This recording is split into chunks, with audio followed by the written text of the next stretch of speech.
shopping season has already set in many parts of the world. And how do you realize that? Your inbox is flooded with emails where you've got never before seen discounts or prices you would never want to miss this year. And don't forget to get that amazing gift for your loved one before it's all gone. And all these very catchy titles and very good looking emails, that you almost feel tempted to open each one of them, even though you might have absolutely no need of it, but just the very title is very enticing. So the whole world is kind of getting prepared for their version of what Christmas looks like. And it's all really nice, it's cheerful, it's great, it's gifting, it's getting yourself gifts. But also somewhere there is a deep realization that Jesus Christ is not in any of it, or anything related to Jesus Christ is not there. And that's where we as Christians are called to, think about what is this season. It is a joyful time. It is the hope that Jesus Christ brought on earth. It is the very fact that we can now have a chance to enter into heaven because of the gift that he gave us. So based on that, we're going to be doing a 4-week series, and today we're going to be talking about generosity, right? We're going to be talking about giving is gaining, how giving is always gaining, and we're going to be talking about living a generous life in him, right? Living a generous life that he has called us to be. So before we move on to learn that, we need to realize that all the things that we do, it comes from a place where we can say that we believe this to be true, and that's why we do it. We don't do anything just because we feel like doing it. We do it because it is motivated by our beliefs, our principles, our systems, and thoughts that we have kept in our mind. So generosity, or being generous, or living a generous life, is also one of them. So let's look first at what is generosity. Who is a generous person? So a generous person is basically one who lives without the fear of the future and has faith that God will always provide. Okay? Why is it true that a generous person is the one who lives without fear? Is because when they are generous, they know that they are giving away something that belongs to them, something that is earned by them, something that is of theirs. And they're giving it away, knowing that even when they do it, God will take care of them. So we're not going to be focusing exclusively on giving away money, because there's so much that you can give just rather than just giving money. And we're going to be talking about everything that you can give away, that you can give to somebody else. And so if you notice people who are generous, irrespective of how wealthy they are, if you notice their life, you'll see that they never lack anything that they need. Right? You'll see that there is no particular problem with getting food on the table. There's no particular problem with getting their children educated. There's no problem with living their lives. Just regular, normal, basic needs. All of it will be met, and that also means that they are not going to be worried about it. They have their faith in God. They know that if I'm going to give away so much that belongs to me, I know that it's going to be okay because God is going to take care of me. And one of the very strong principles in a Christian's life should be to practice generosity in every area of their life. You just cannot have a stingy Christian, and that's a big I would say it's an oxymoron. It just cannot be that way, because Jesus Christ, he gave himself, and he gave fully. He gave everything that he had. And we need to follow in that same principle, because we call ourselves as little Christs. Christians means little Christs. So let's go on to see our first verse for today, which is taken from Proverbs chapter 11 and 24. It says, "There is one who scatters, yet increases more, and there is one who withholds more than is right, but it leads to poverty." The meaning of scatters is to give away or to spread around, right? Not to keep it in one place. There is one who scatters, and when you scatter, it increases more, it grows wider. It doesn't, the thing that you have doesn't become less. But there is one who withholds more than is right. Okay, so remember this. The verse is not saying the one who withholds. It's very clear, more than what is right. So rightfully, you have to keep some for yourself. Rightfully, you have to have something for yourself. But you need to also remember that more than what you need for yourself is supposed to be scattered. It's supposed to go out.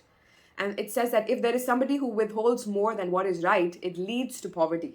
So contrary to popular belief in the world that, invest and try to get everything for yourself, keep a big savings so that your future is secure, do not worry about money and keep saving it.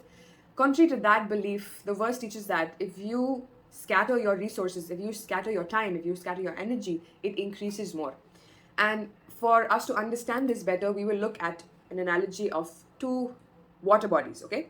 So the first one is a river.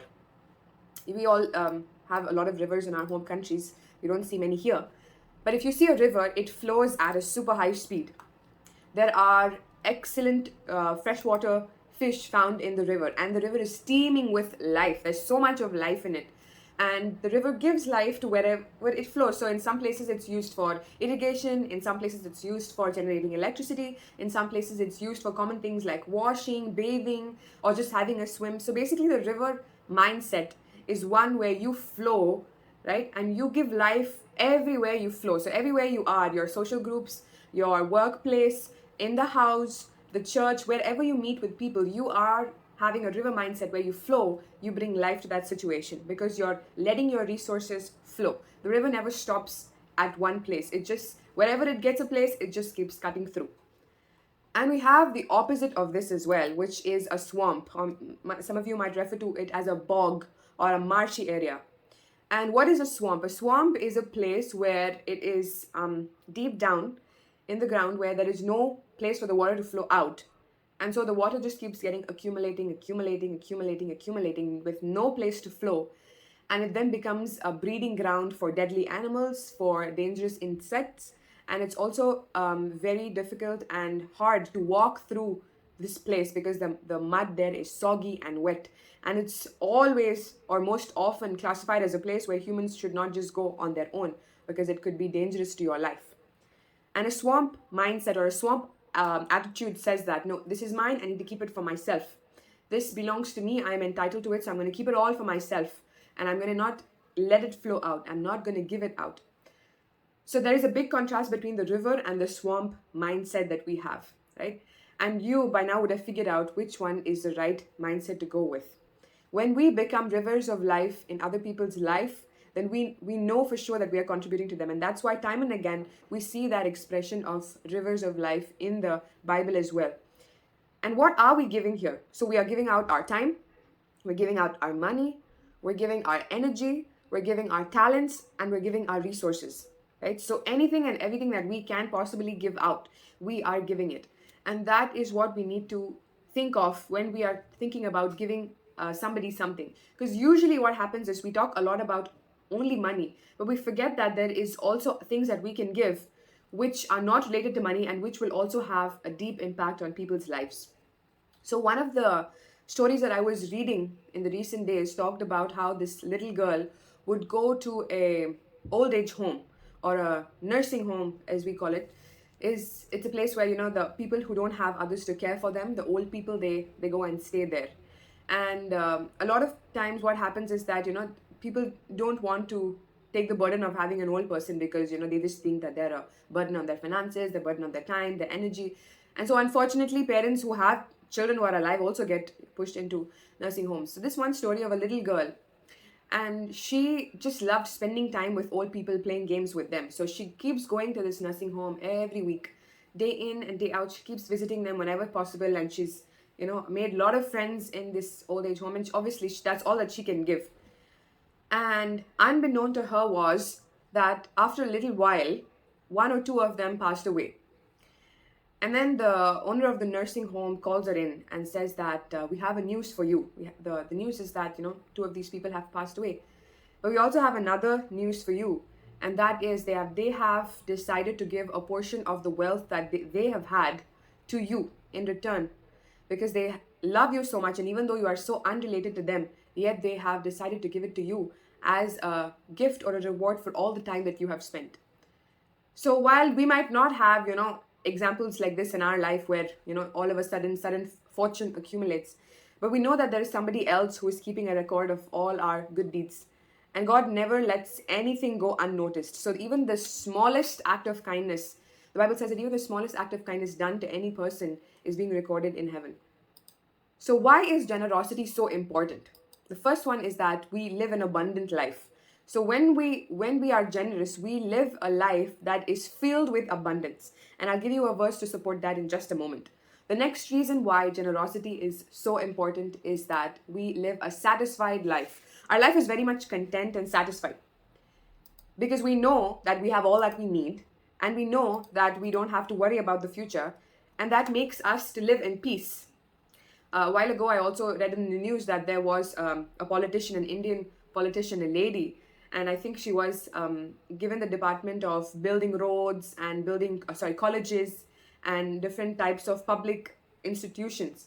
And what she would do is she bribed them so much, and she was just bribing, and she stored a lot of wealth. And when they found out where this wealth was hidden, they found out that it was laid out under her mattress. So it looked like she was sleeping on a mattress of money.